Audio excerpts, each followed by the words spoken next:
Hello, hello! I am Stephanie Dreyer, the founder of Batch Cooking Club, a weekly plant-based meal prep membership that makes dinner easier. I am the host today for your live weekly cooking class, and we are making lentil rice balls. It is one of the batch recipes that we have in this week's plan. Every week we're here featuring one of those recipes and showing you how to turn it into meals quickly during the week. Before I get started, I want to give a shout out to anybody who's tuning in live. Go ahead and drop in where you're tuning in from. Thank you so much for watching, and a special shout out to our members. We appreciate you and we love having you, so thank you for being here. Do we have anybody that I can give a shout out to, Roberto? We have Gail from Redondo Beach. Well, hello, Gail, one of our top members, one of our favorite members. All right, so I'm gonna just dive in. And Daniela. Oh, Yay! Hi, Danny. Nice to see you. Happy Thursday, everybody. So this is, like I said, this is one of the batch recipes. This is a great plant-based meatball. Marcia gave you a thumbs up. Hey, Marcia, another one of our long-time members. So this is a really versatile meatball, plant-based meatball that you can change up with different seasonings and spices. So basically it's like the ratio of lentils and rice, and then you can change up what you put into it as far as the onion or garlic or shallot, and then the different seasonings. We're doing more of like a Mediterranean meatball today because it's got oregano and cumin and garlic powder, some lemon zest and garlic. But you can change this up however you want. If you like the recipe, you can change it up. We will post the link to the recipe after the live, so if you don't have access to pen and paper, don't worry about it. So I'm just gonna dive in, and I just pulled my food processor cord out, so I'm gonna plug that back in, if I can get that in. Hold on one sec. It looks easier than it is. Okay, so you just need a food processor or a blender if you don't. I love the food processor over the blender, but you need some cooked rice, and I'm doing half of the recipe today. So you need some cooked rice. So a couple tips with this. You can cook it on the stovetop ahead of time before you make the meatballs. You could buy store-bought frozen rice and do that, or you can make it in your Instapot pressure cooker to speed up the time. So it's all for our members who are watching. When you do your batch plan this weekend, you want to take that into consideration. You need cooked rice before you start. So think about if you're gonna, in the plan we have you making it from scratch just on the stovetop, but if you're gonna buy store-bought or if you're gonna use your Instant Pot, your pressure cooker, it'll obviously speed up the time. So you're gonna need your rice, and we're just gonna, couldn't be easier, everyone. We're just gonna put it all in the food processor and then make meatballs. So easy. And then I have a can of lentils again, which is about, I think it's about, let's see, I think it's about 1 3/4 cup of lentils in here. I was trying to do the conversion in my head. I used a can. These are brown lentils. You could use green lentils too. And you can make these from scratch if you don't want to use the can. That obviously will factor into your cooking time. So if you're going to do that, you're going to need to start with cooked lentils and cooked rice. However you want to get there, choose your own adventure. You do you. I'm taking a little help from the store today with some pre-cooked rice and some canned lentils, and we're just going to put those in there. And so this recipe we're using this week, we always do one recipe where we do a double batch in our plan, and we turn it into 2 completely different meals. So this week, we're making a double batch of these meatballs, and we're gonna use them in lentil pita pockets. And then we're also using it in a pesto zoodles recipe. So basically like spaghetti and meatball with a pesto sauce. So we always try to give you more bang for your batch. So these meatballs are gonna go a long way this week. They're delicious in those pita pockets with tzatziki sauce and a little kind of Israeli type salad. And so anyway, those are 2 of the recipes. I'll talk about the other ones in a sec. You're gonna need some garlic. I'm using some really big pieces of garlic because I love garlic. And you can cut back on that if you want You want to mince this up because you don't, in the food processor, I know you're like, why are you mincing this stuff? And it's gonna do it for you in the food processor. Well, sometimes the food processor doesn't get all of the big chunks out, right? You don't want to bite into a big chunk of garlic. So, or maybe you do, I don't know. So this is a way to make sure that it's already kind of minced up, so when it gets in there, it's gonna get blended correctly. So I recommend whenever you're putting garlic in a recipe like this, that you mince your garlic first so that you've done a little bit of the work for the food processor ahead of time. So I have these, oh my gosh, smells so good. I mean, I would just be happy with just garlic. You don't need to put anything else in here, just the garlic. So I'm just kind of roughly mincing it, and we'll put it in. And I love these boards because you just go like that.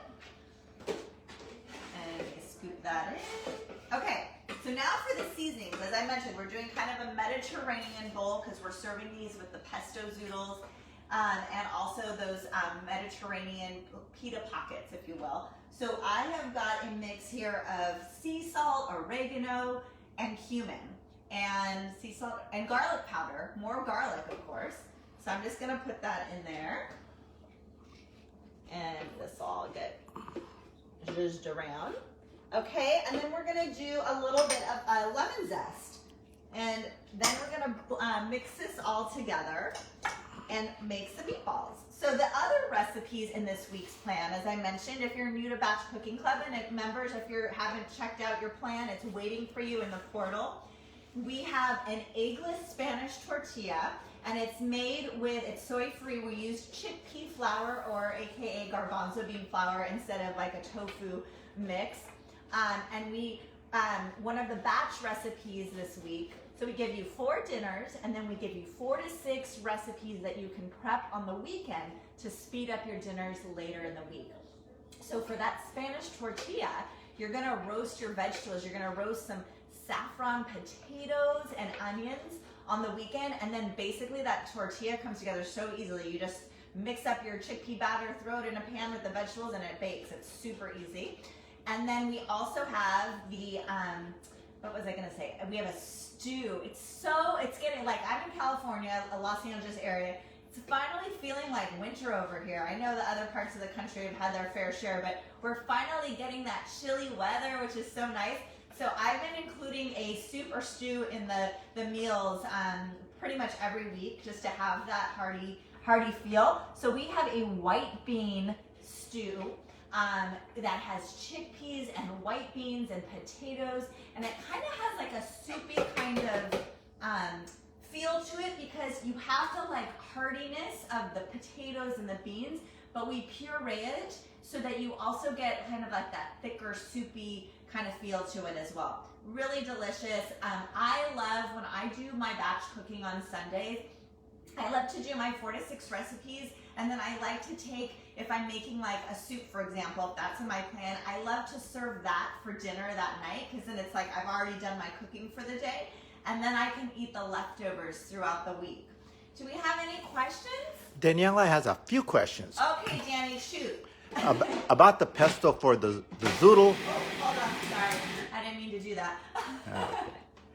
About the pesto for the zoodle and meatball dish. Yes. How many 5-ounce packages of arugula should I buy?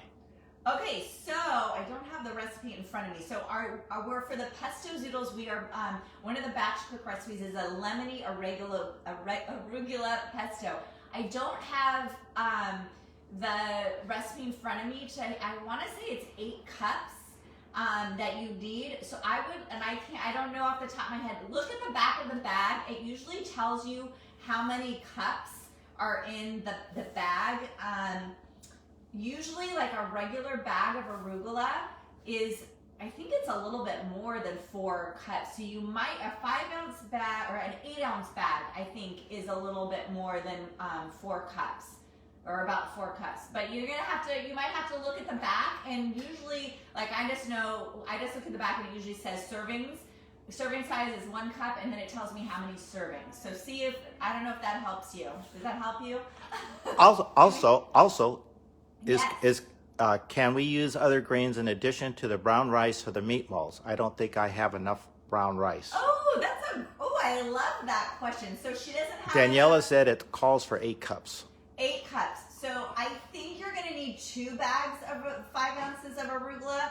But again, check the back and see if the serving size, if it's a cup, for example, and see if it says 4 cups, which is what I think mine usually in my grocery store. So I usually get 2 bags. There goes my dog. Thank you, Jack. So check that out. I think you're going to need 2 bags. But double check. Okay, so I love this question. What if you don't have enough brown rice or you want to use a different grain? Absolutely. So you just want to keep the ratio of the beans or the lentils and the rice the same. So if, for example, you need 1.5 cups of the brown rice, I would just kind of see if you have 1/4 cup, then make sure you get in, do the math to make sure you're having the right ratio, because that kind of helps bind it with the beans. So, but that's a great idea to like kind of do a mixed ball. I love that. Any other questions? All right, so I love the questions, keep them coming. And a lot of the times, you might, don't be hesitate to say a question, because a lot of the times, your question is somebody else's question. I was in my member group yesterday and I was answering questions, and I had actually received other similar questions. So you never know what someone else wants to ask but is too shy to ask. So, okay, I'm gonna blend this up. I'm gonna turn it towards me so I can see it. Oh, and you might have to give it a little zhuzh in between. This blends up pretty quick, but just to make sure that it gets all incorporated. It smells so good. The lemon zest gives it like that fresh zing to it. And again, like it just kind of gives it that like Mediterranean like flavor. So, okay, let's see here. And then I'll show you, it really just forms like a piece like you would make a regular meatball. See, it's doing all the work there. That is perfect. See that? Okay, let's see. You can kind of zoom inside here. So it's very thick, just like you would like a ground round or something. But this is cruelty-free and delicious. Who needs meat, right? Who needs meat when you can have a meatball like this? That's what I say. There's so many ways to make a plant-based meatball. This is just one of my favorites. So, okay, I'm gonna use a cookie scoop, and I'm using a big one. This is a 2-inch. If you do the 1-inch, I believe you can get about 2 dozen meatballs in here. I'm gonna do, let's see how many we can get here. I'm just gonna do this. Oh, let me take off my ring so I don't get my ring all crusty with meatball. So I just like to use the scoop because it makes it like so perfect. And look at that, it looks like a meatball too. I'm making big ones today, and I'm gonna tell you a few tricks. So in addition to using these in pita pockets, in addition to using them in obviously spaghetti and meatballs, you can make subs with these, meatball subs, one of my favorite things. You could do like a Greek sub, kind of like with the pita pocket. Look at how pretty those are. I just love them. Okay, yeah, I'm gonna get like probably 6 out of here. If you use the 1-inch, you could definitely get double that. So this will give you about 24 1-inch. The regular recipe will give you 24 1-inch. And what I'm gonna do, okay, sorry, I'm kind of all over the place. So much I want to tell you. So in addition, you can use them in subs, you can use them in pasta, obviously. I also like to use them in casseroles. So like, maybe you're making a lasagna or you're making lasagna roll-ups. You can use these that way too. You can crumble them.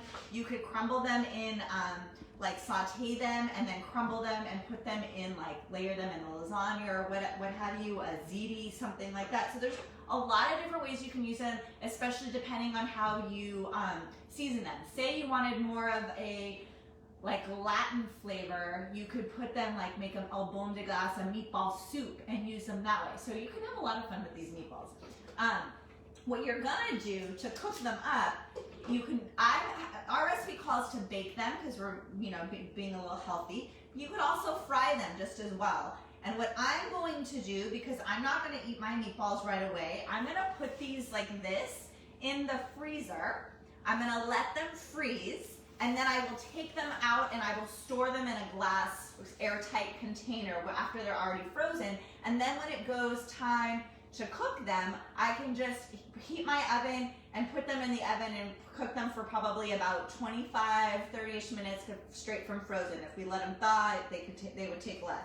So that's a tip for you if you want to make a big batch and then store half of them in the freezer, like a regular meatball you buy at the store, you can do that too. So, full of good ideas over here. Way to give you more bang for your batch, as I said.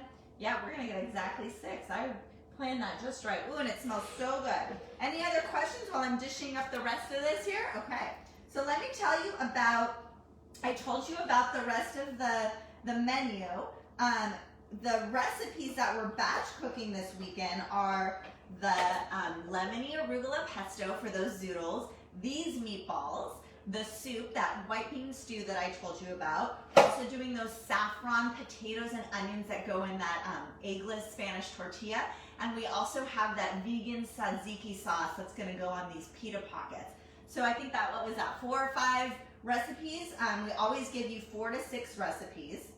I guess I'll just make this one a really big, well, I might be able to get 2 out of this one because it's really big. We always give you 4 to 6 recipes, and then that speeds up dinner. So when you go to make dinner, for example, the pesto and the meatballs will already be done, and all you have to do is zoodle up your zucchinis and dinner is ready. Reheat your meatballs and dinner is ready. So we also have a ingredient substitution guide. So we get picky eaters, we get mixed household of different dietary challenges and things that people can't eat. So for every ingredient in every recipe, each week we update our ingredient substitution guide. So you can check that out if there's something either you don't like or you just need, you don't have in the house or something like that. And we also give you options for gluten-free, dairy-free. We're always dairy-free, vegan here. Gluten-free, nut-free, soy-free, and oil-free. So we take that into account as well. So really, we try to make it as easy as possible for you. We try to do all the thinking. Our prep plan with those 4 to 6 recipes on the weekend is literally a step-by-step guide. We tell you what equipment you need to make everything. We tell you what storage containers you need to store it all up. We also give you literally step-by-step. Turn on the oven to this, 450. Step 2. Boil the water for the pasta. Step 3, make your rice. Literally take you step by step so that you're always active in the kitchen. While something is roasting, you're stovetop cooking something else. And while you're stovetop cooking something else, you might be blending, while that's simmering, you might be blending something on the counter.